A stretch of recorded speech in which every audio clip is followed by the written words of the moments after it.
So ఇది incubation hub అన్నమాట.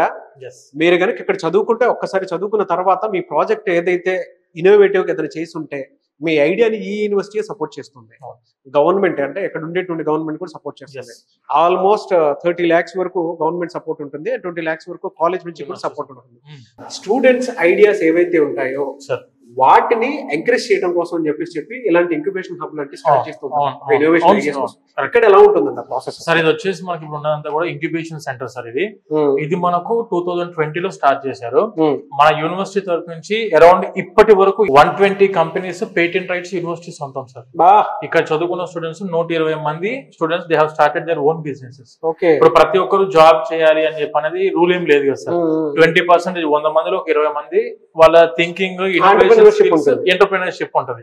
So వాళ్ళకి ఏంటంటే ఫైనాన్షియల్ సపోర్ట్ కూడా మన యూనివర్సిటీ అందిస్తుంది. దానితో పాటు నీతి ఆయోగ్ స్కీమ్ అంటే central government of India scheme ఇది.